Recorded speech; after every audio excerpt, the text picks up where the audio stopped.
Hey y'all, welcome and welcome back to Black Desiderium. Today we'll be discussing Season 2, Episode 9 of The Parenthood, Not My Daughter. The episode begins with Michael coming into the house. He's really excited and he tells his parents how his band is going to play at the community center dance that Saturday night.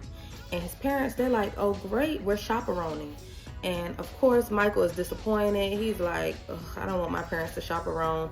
And they're like, what's wrong? You don't want us to come? It's a knock at the door and Zaria answers it. It's a nice looking guy with a suit on and Zaria lets him come in.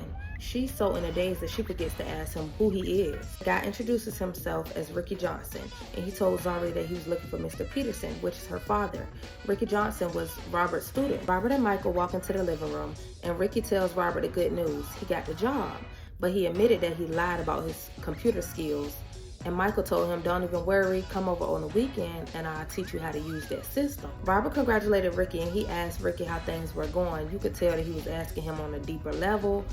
And Ricky told him that his homeboys had been sweating him about getting a job and had been saying that he was trying to go soft on them. Robert tells Ricky to stay focused and Ricky tells everybody his goodbyes. You could tell that Zaria was already in love at first sight. And side note, Nicholas and Cece were just so adorable. We cut to Saturday morning and Michael is practicing on his guitar. It's a knock at the door. Michael opens the door and it's Ricky.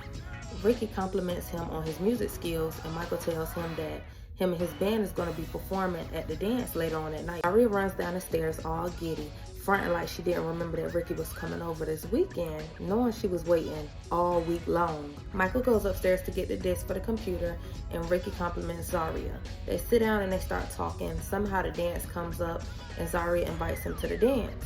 Ricky says he would love to go if she would be his date. And so you know Zaria was happy and she was down with it. Michael comes back downstairs and tells Ricky to come over to the computer with him. Zaria runs over there and she is all on Ricky's bumper, which Ricky was loving it. Meanwhile, the door started knocking and Jerry answered the door. It was two thugged out boys saying that they was here for short fuse. One being played by Jermaine Hopkins, aka Steele from Juice, or Tommy Sams from Lean On Me. Jerry tells the two boys that there's nobody here by that name and she tries to close the door. One of the boys pushes the door back open and Ricky runs over to the door and tells Jerry that he's short fuse. You could see that Jerry was disappointed and she stepped back. Ricky asked the two boys, how did y'all know where to find me? And they said, your mom told us and you need to come on because our homie just got shot. Ricky tells the family goodbye and he tells Michael that they'll work on the computer software another time. Zaria stops him and asks him, are they still gonna go to the dance tonight? And Ricky says, yeah, you'll see me tonight, and he walks out the door. Jerry asks Zaria what she had going on with Ricky tonight, and Zaria told her that they were supposed to be going to the dance tonight, and Jerry said, oh no, you're not going to the dance with him. Zaria was like, why mom? She said, you heard exactly what I just heard. You're not going anywhere with him, so please get real, Zaria. Robert comes home and Zaria asks her dad if she can go to the dance with Ricky tonight. And Robert says, yes, he doesn't see why not. Jerry says, no, she's not going anywhere with anybody named Short Fuse. And that's when Robert was like, oh, you know about that? Well, he's kind of trying to, he's leaving that in the past. He's trying to leave that lifestyle in the past. That was his old gang banging name, but that's not the lifestyle he's in anymore. He's trying to change his life. He's a good kid in a bad situation. But Jerry was like, I'm not trying to hear that. His two friends came to our house.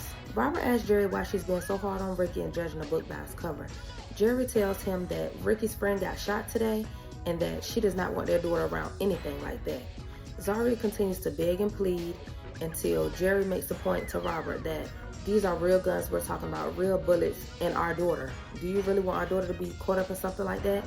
And that's when Robert went on Jerry's side and said, you know what, Zaria, your mom is right. I think it's better if y'all just go y'all separate ways. Zaria storms off. We cut to the dance. Michael is on the stage playing with his band.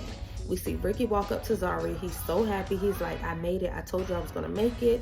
And Zaria tells him, my parents don't want us to be together. Ricky gets really mad and he says, I know exactly who's behind this. He steps to Jerry and asks her, what's your problem with me? Why don't you like me? Jerry tells him, I don't like the friends that you hang out with. They attract bullets and my daughter will not be around it. So Ricky says, you think that Zaria is better than me? You think that you're better than me? And she says, listen, I don't like your friends, so as long as you hanging with them, you won't be hanging with my daughter. And she walked off and told Zaria to come walk with her. The two homeboys from earlier walk into the dance yelling short fuse. Ricky tells them stop calling him that, but they continue. They asked him where his date was at, and he told them it didn't work out, so they tried to clown him. Ricky walks away from the two boys. After that, they go bothering Michael while he's standing on the stage trying to perform, trying to request a song, and one of the boys started tapping on Michael's keyboard, being disruptive and just causing a ruckus. Ricky is leaning on the wall looking sad, staring at Zaria from across the room, when his two homeboys walked up to him and told him, "This party is whack, let's go." Ricky tells them to leave him alone, but they refuse to do so, which leads to Ricky and one of the homeboys getting into an argument, getting all up into each other's faces, until the homeboy throws Ricky across the table. You ain't even worth it. I'm talking to you. Yeah. Yo, I ain't listening. Well, listen to this. Over the table, through the chips. With friends like that, you definitely don't need enemies. Robert and Jerry threw them fools out of the party, and Robert told Michael to play something slow to calm the mood down. Ricky walks over to Jerry and apologizes and says that maybe she's right, maybe he's just stuck in his ways. Jerry tells him that's not what she saw, and she applauded him for how he handled the situation and not fighting his so-called friends back. Jerry gives Ricky permission to dance with Zaria, and they go get a slow groove on. Robert tells Jerry how he's so proud of her, and Jerry tells Robert that he was right about second chances, and they start slow dancing too. Everything ended off on a good note. What's your thoughts on how Jerry reacted to Ricky versus how Robert reacted to Ricky? Do you feel like Jerry was too hard at first, or do you feel like Robert was too lenient because he was familiar with his situation and he knew Ricky? Would you ever allow your daughter to date an ex-gangbanger, even if he was trying to change his life, or would that just be an absolute no-go? And if you're familiar with the Parenthood, then you know that in later seasons, Jerry allowed an at-risk youth who was also a gangbanger and off the streets, TK, to move into their home, and he was the same age as Zaria. What's your thoughts on that? Let me know what you guys thought about this video, and if you like this video, please make sure to like, comment, and subscribe. Thank you for watching. Bye.